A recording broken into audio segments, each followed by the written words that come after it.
Hello and welcome to Cooking the Books with Heather. Today we're going to be working from Vivian Howard's cookbook, her second cookbook. This will make it taste good.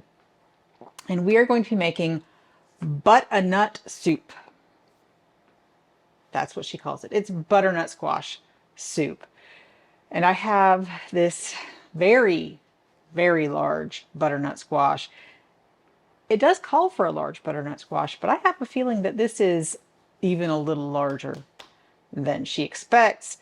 So we'll have to see if it turns out to be too much squash for the amount of soup that this is supposed to make. But because this is the absolute hardest part of dealing with a butternut squash, I figured I would go ahead and let you watch, probably on fast forward, while I cut this in half lengthwise. Sharp knife and a lot of luck. That's what I need right now. So.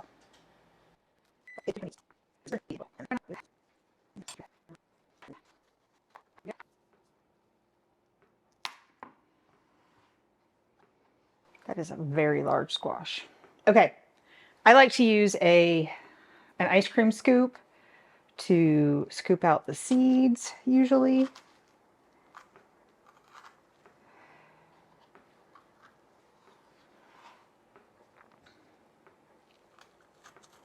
And you got to be careful because if you lean this up against your clothes, it will stain. It's not hard to get out generally, but it will stain your clothes.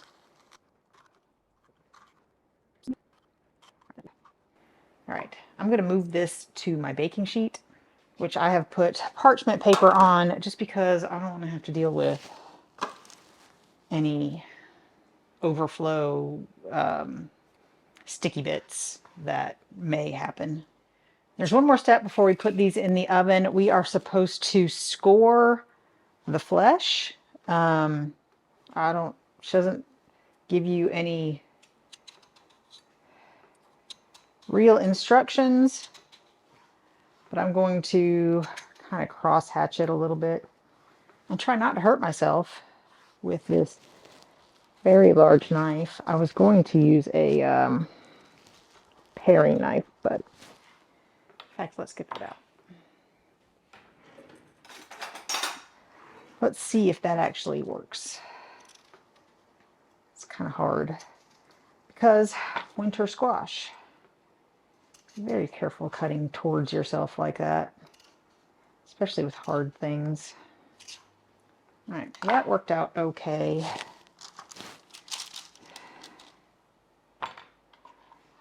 And I was wrong. There's another step after this. Yeah, I suggest a paring knife for this.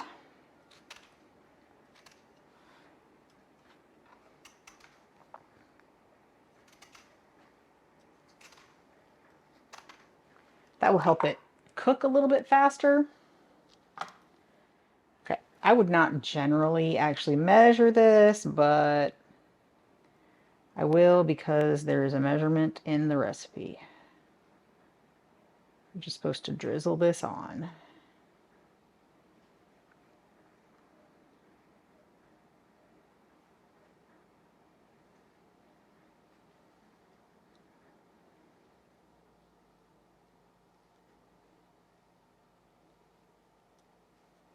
Okay, and now we are not going to salt and pepper this at all, but we're going to slide it in our oven and roast it for an hour or until the flesh has started to brown and is easily pierced with a knife.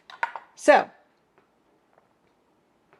while that is roasting, I will be able to prepare the rest, and I'll do that and then come back and show you what we do. So I just want to show you guys what this very large butternut squash looks like after an hour, and it is barely cooked in the middle. The outside is not cooked at all either. None of it is at all done. There's a lot of resistance. I'm gonna go for at least 30 minutes, and I'll show you what it looks like when it's done and tell you how long it took us. These have been in the oven for about 2.5 hours, and they're finally starting to brown and definitely soft. So now we have to let them cool. So while we're doing that, I'm going to be working on another part of the recipe. All right, I have my soup pot here, brand new, super excited to use it. And I'm going to turn it down to medium-low heat. And we're going to sweat. Let me make sure I get the right stuff in here. We have some onion, just thinly sliced. Make sure I get it all out.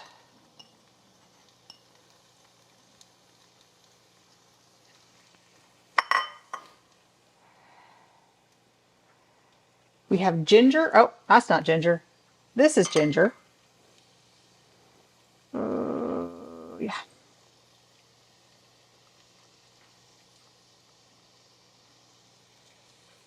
Fresh ginger, minced. We have some nutmeg, which I haven't really measured. Oh, I'm going to go ahead and put, it's just sort of half of the salt goes in now. And then I'm going to measure nutmeg. So we're going to sweat this for about 5 minutes, she says, over medium-low heat, or until the onions are translucent and limp. I guess we'll see if that happens in 5 minutes or not. It doesn't seem to be cooking very fast, honestly. I'm going to turn it up a little bit just to sort of bring it up to temperature. And that was in unsalted butter. I think I forgot to mention that. I had a little bit of unsalted butter in the pan already, melted. Supposedly this takes 5 minutes. I don't believe it. I'm not sure how long this baked or this cooked for, but I'm pretty sure it was more than 5 minutes. But it is, and at a little bit higher heat than medium-low, in my opinion. The onions are starting to go limp, at least. I'm going to scrape out the flesh from at least half of this butternut squash. I don't know if I'm going to do all of it and put that in here. I just think that it's huge and too much. But so we just scrape out the flesh and discard the skin.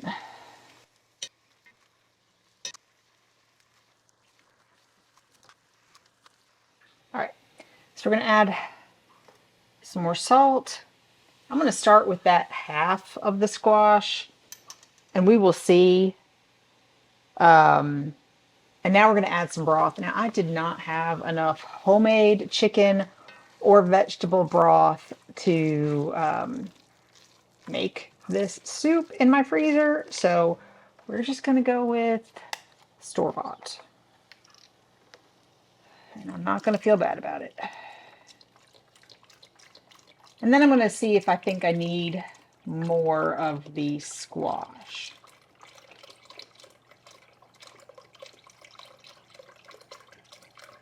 But I really think that was just way too much squash for the amount of soup.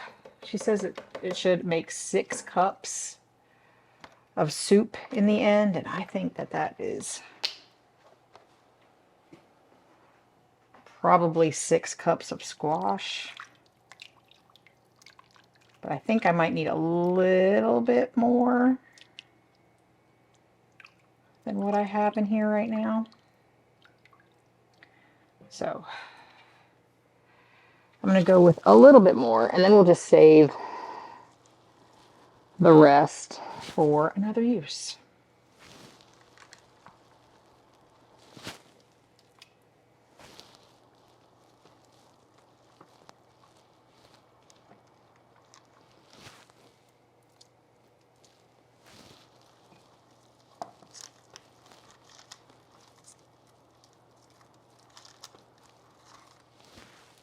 Would be nice to have like a measure of the cooked squash that should go in here, or even just approximate.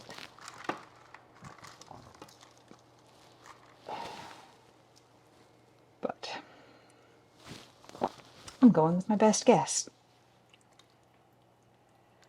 I feel like that will make the soup a much more of the consistency that I think I'm looking for. Okay, so now we're going to bring this up to a boil over medium-high heat. That is sort of just starting to come to a boil, but we need this at an energetic simmer with the lid on for about 20 minutes at this point. So I'm going to put the lid on, and I'm going to slide it to my back burner, and while that, I'm going to sort of keep an eye on it.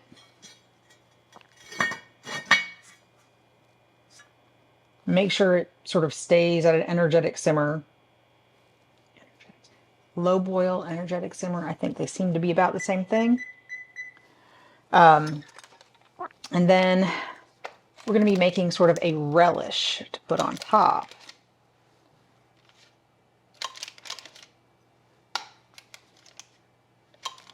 So have a 10-inch saute pan or a small saucepan, she says. More unsalted butter.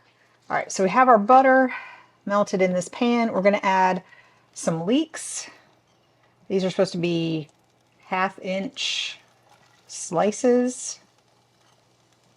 I just sliced up all the ones I had and put the rest in the refrigerator, wrapped up in paper towels in a bag, and they will last a really long time like that. And we need the last bit of the salt for the recipe. And we're supposed to cook these until the butter starts to brown. So I'm just sort of going to let them sit there and do their thing because it's pretty well spread out. I'll stir it if I think it needs it. Well, some of my leeks are starting to brown, and I think the butter is just starting to brown. I think I'm going to give that a little bit longer. It smells like leeks more than nutty browned butter, but I'm going to call that good. So now we're going to add some apple cider vinegar.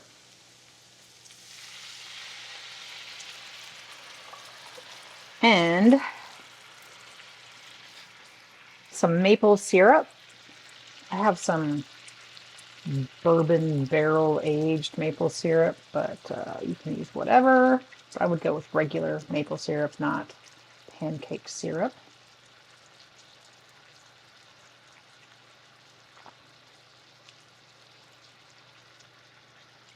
There we go. Just let that bubble for about 10 seconds before removing it from the heat. So I'm going to let it come to a bubble now that the cold maple syrup is all in there. All right, I'm going to just move this over here where it's not hot.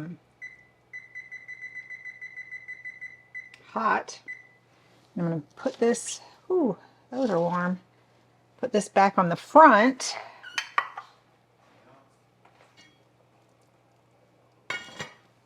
Give it a stir just to make sure it's not sticking. I haven't used this before, so I just want to make sure it's not doing weird things in there. No, that's fine. All right, still got about 10 more minutes, so about 10 minutes to relax, I guess. Our timer went off, so our soup should be cooked enough, I guess. But there's one more step. This is a pretty simple soup because she says that's the best way for the butternut squash to shine. But we're making a nice relish to go on top to give it some more interest. But we do need, I'm going to turn that off because we're going to blend this. I'm going to use my immersion blender. She says to put it in, you know, a regular blender. I'm not going to do that. But we're going to blend it as smooth as possible. And being very careful because it is hot.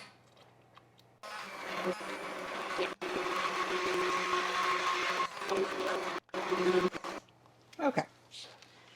She doesn't say to taste this and see if it needs salt, but I'm going to. And I do think that this is the texture that I'm looking for. So I think I'd made a good judgment call with regards to leaving out a good bit of my squash.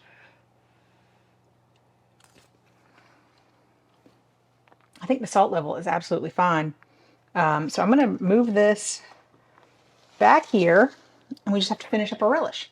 Okay, so now we're going to sort of reheat this. We're going to turn it up to medium heat, I guess. And now we're going to add some fresh sage that has been chopped.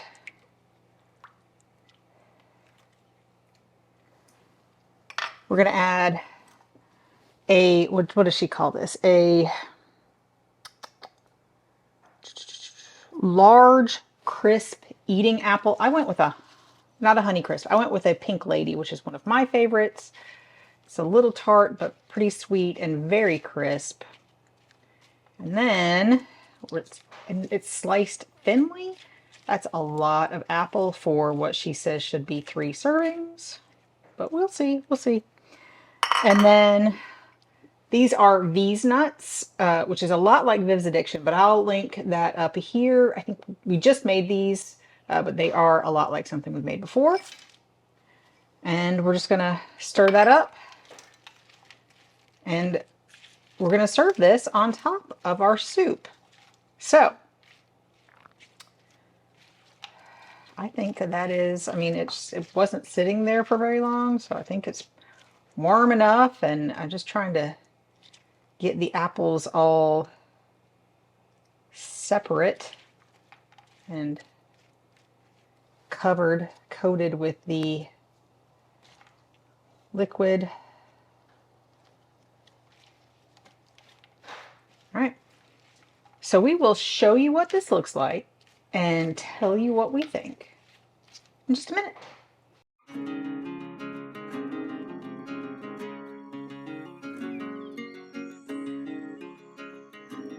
On this episode of Cooking the Books with Heather, you watched me make butternut soup from Vivian Howard's This Will Make It Taste Good. And I have to say, I do make butternut squash soup probably at least once a year. I make a big batch and then we freeze some of it and have it later. This, I think, made more than she says, at least. So my butternut squash was really huge, as you saw, and I didn't use all of it, but it served all 4 of us 2 cups, plus there was leftovers. We've had some smaller servings as like lunches, and we still have a little bit left in the refrigerator. So I think it makes more than she says. At least mine definitely did. With you know, the amount of chicken broth plus a large butternut squash, I think it makes more than 6 cups of soup. Anyway, it does freeze well. You can save it, reheat it, tastes just as good. I enjoyed the soup. It was not too difficult. It was a very simple soup, as she said, because in here she says that she goes for a bare bones butternut soup because otherwise the flavors get muddled and the butternut squash doesn't really shine. So, but the relish that she puts on top really helps a lot. I really loved it. I didn't notice it as much the first time we ate it, but the second time, I don't know if I just happened to get more of the sort of vinegary liquid that came with the relish, but the vinegar and the soup and all of the, you know, the apple and the nuts and all of that really makes a huge difference. So don't skip out on the relish. Although you could probably just cut up some apple and a little, anyway, don't skip out on that. I would cut the apple slightly differently. The large pieces look nice, but you're eating the soup with a spoon and they don't really go on the spoon and you kind of have to bite them. It's not easy to eat. I would cut them into sort of bite-sized pieces, at least sort of those in half, so it would fit on a spoon, so it would fit in your mouth all at once. But that's just, you know, that has nothing to do with the flavor. That's just the eating experience. But yeah, I thought it was great.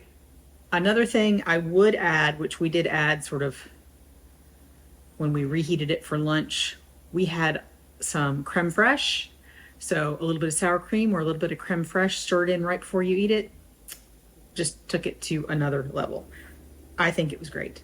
So yeah, I will probably do either this or something very much like it the next time I want butternut squash soup. So let me know what you think of butternut squash soup and what your favorite one is in the comments down below. And if you've enjoyed watching me make this, give me a thumbs up. Hit the subscribe button, share this with your friends, and come back and watch me make something else next week.